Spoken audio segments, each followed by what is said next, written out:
Hello everyone, my name is Amit Kumar. Students, आज हम एक बहुत ही इंपॉर्टेंट डेरिवेशन करने वाले हैं। हमें रिंग के एक्सिस पे इलेक्ट्रिक फील्ड को फाइंड करना है। एग्ज़ाम के पर्पस से देखें तो ये डेरिवेशन बहुत ही इंपॉर्टेंट है। सो स्टार्ट करते हैं हमारा टॉपिक। सो सबसे पहले कंसीडर कर लेते हैं कि हमने एक रिंग माना है। सपोज़ करते हैं कि रिंग पे हमने प्लस क्यू चार्ज दिया है, तो ये प्लस क्यू चार्ज इस रिंग पे यूनिफॉर्मली डिस्ट्रीब्यूट हो जाएगा कुछ इस तरीके से। एंड जो रिंग है, रिंग का हमने रेडियस स्मॉल ए माना है। एंड इसके सेंटर से इसके एक्सिस पे पी पॉइंट पे, जो एक्स डिस्टेंस पे हमें यहाँ पे इलेक्ट्रिक फील्ड फाइंड करना है। एंड ये डिस्टेंस हमने आर मान लिया है।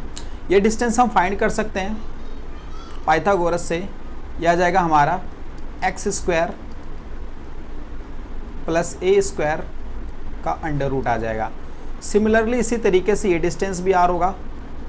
सो ये डिस्टेंस भी हम मान लेते हैं एक्स स्क्वायर प्लस ए स्क्वायर, ये आ जाएगा। सो सबसे पहले हम यहाँ पे एक रिंग का एक छोटा सा एलिमेंट मानते हैं, डीएल एलिमेंट। एंड अगर हमने डीएल एलिमेंट माना है तो इस पर जो चार्ज होगा वो डी क्यू चार्ज होगा, स्मॉल चार्ज। इसी तरीके से यहाँ पे भी हम एक डीएल लेंथ कंसीडर कर लेते हैं जिस पे चार्ज डी क्यू है। सो हम डी क्यू के चार्ज को फाइंड कर सकते हैं यूनिटरी मेथड लगा के। अगर 2 पाई ए लेंथ पे क्यू चार्ज है तो डीएल लेंथ पे कितना चार्ज होगा। सो ये आ जाएगा क्यू अपॉन में 2 पाई ए इंटू में डीएल, यही आ जाएगा हमारा डी क्यू। ये डी क्यू चार्ज आ जाएगा। तो सबसे पहले इस डीएल की वजह से पी पॉइंट पे जब हम इलेक्ट्रिक फील्ड फाइंड करेंगे, सो इलेक्ट्रिक फील्ड की जो डायरेक्शन आएगी वो पी पॉइंट से दूर की तरफ आएगी, डीई। अगर हम इस मैग्नीट्यूड को फाइंड करना चाहते हैं तो मैग्नीट्यूड क्या आ जाएगा हमारा, इलेक्ट्रिक फील्ड होता है हमारा के क्यू अपॉन में आर का स्क्वायर। सो यहाँ पे हमारा जो चार्ज है वो डी क्यू चार्ज है, और जो हमारा लेंथ है, यहाँ पे जो डिस्टेंस है वो हमारा एक्स स्क्वायर प्लस ए स्क्वायर का अंडर रूट। अगर हम इसका स्क्वायर कर देंगे सो ये आ जाएगा हमारा एक्स स्क्वायर प्लस ए स्क्वायर, क्योंकि यहाँ पे स्क्वायर से अंडर रूट कट जाएगा। इसी तरीके से अगर हम इस डीएल एलिमेंट की वजह से पी पॉइंट पे इलेक्ट्रिक फील्ड फाइंड करते हैं, सो वो भी पी पॉइंट से दूर की तरफ आएगा, डीई। एंड यहाँ पे भी मैग्नीट्यूड सेम आएगा, क्योंकि यहाँ पे जो डिस्टेंस है डीएल लेंथ से पी पॉइंट की वो भी सेम है। सो अगर हम ये थीटा एंगल मान के चलते हैं तो ये एंगल भी हमारा थीटा होगा। सिमिलरली इसी तरीके से ये एंगल भी थीटा हो जाएगा, वर्टिकली अपोजिट एंगल। एंड ये एंगल भी हमारा थीटा हो जाएगा। सो अब यहाँ पे हम रेजोल्यूशन ऑफ वेक्टर लगाएंगे। सपोज करते हैं इस वेक्टर को हम रिजॉल्व करेंगे। सो थीटा के साथ वाला इसका जो कंपोनेंट हो जाएगा वो हो जाएगा डीई कॉस थीटा, और ये कंपोनेंट हो जाएगा इसका डीई साइन थीटा। इसी तरीके से हम इस वेक्टर को भी रिजॉल्व कर देंगे।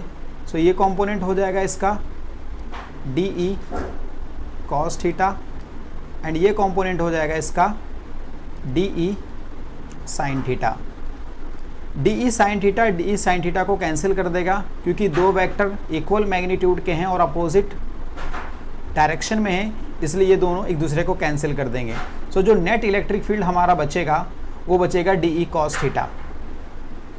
सो अगर हमें नेट इलेक्ट्रिक फील्ड फाइंड करना है, सबसे पहले यहाँ पे जो डीई है यहाँ पे हम वैल्यू पुट कर देते हैं 1 अपॉन में 4 पाई एप्सिलॉन नॉट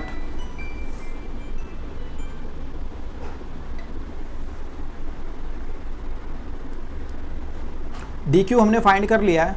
सो ये आ जाएगा हमारा क्यू अपॉन में 2 पाई ए डी एल अपॉन में एक्स स्क्वायर प्लस ए स्क्वायर। ये आ गया हमारा डी ई का magnitude.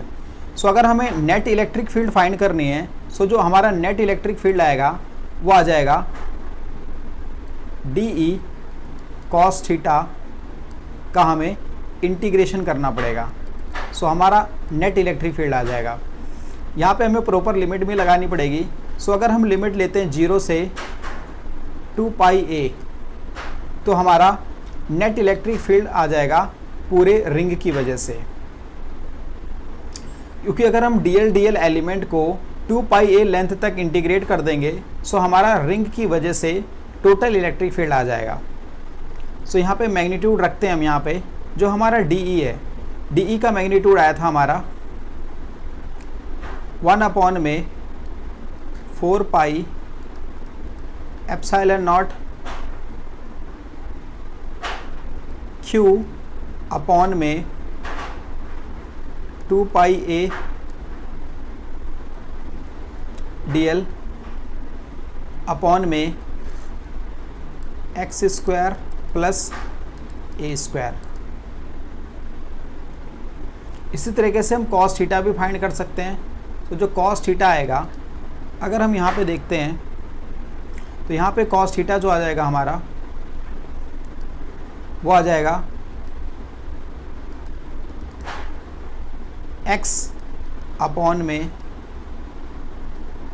r square plus a square का अंडर रूट आ जाएगा। सो अगर हम यहाँ पे वैल्यू पुट करते हैं, सो ये आ जाएगा हमारा x अपॉन में x square plus a square का अंडर रूट आ जाएगा।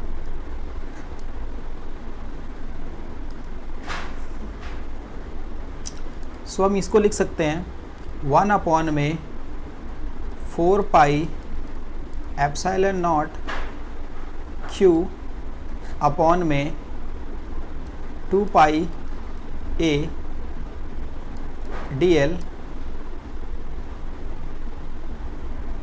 इंटू में x अपॉन में, यहाँ पे x square plus a square है, यहाँ पे x square plus a square का अंडर रूट है। सो अंडर रूट होता है हमारा हाफ पावर, यहाँ पे 1 पावर है, तो ये पावर जुड़ जाएगी, तो ये हो जाएगा पावर 3/2। सो ये आ जाएगा x square plus a square की पावर 3/2। एंड यहाँ पे इंटीग्रेशन लगा देंगे हम 0 से 2 पाई a तक। सो सबसे पहले यहाँ पे जो सब कांस्टेंट टर्म है, सबको इंटीग्रेशन से बाहर निकालते हैं।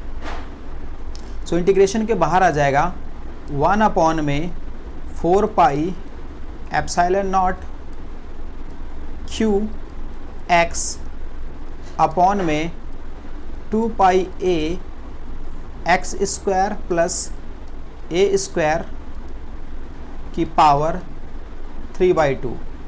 तो यहाँ पे बचेगा इंटीग्रेशन में 2 पाई a DL। सो हम DL का जब इंटीग्रेशन करेंगे, सो इसको फाइनली जब इंटीग्रेशन को सॉल्व करेंगे, सो ये आ जाएगा हमारा 2 पाई a आ जाएगा यहाँ से। सो हमारा इलेक्ट्रिक फील्ड यहाँ से 1 अपॉन में 4 pi epsilon not Q x upon में 2 पाई a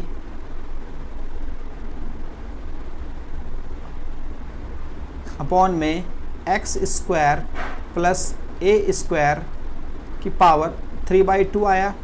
एंड जब हम इंटीग्रेशन कर देंगे, तो इंटीग्रेशन करने के बाद फाइनल वैल्यू आएगी 2 पाई a। सो इस 2 पाई a से ये 2 पाई a कैंसिल हो जाएगा। सो यहाँ पे जो हमारे पास वैल्यू बचेगी वो आएगी 1 अपॉन में 4 pi epsilon not Q x upon में x square plus a square की पावर 3/2। सो ये आ जाएगा हमारा net electric field at the axis of a ring.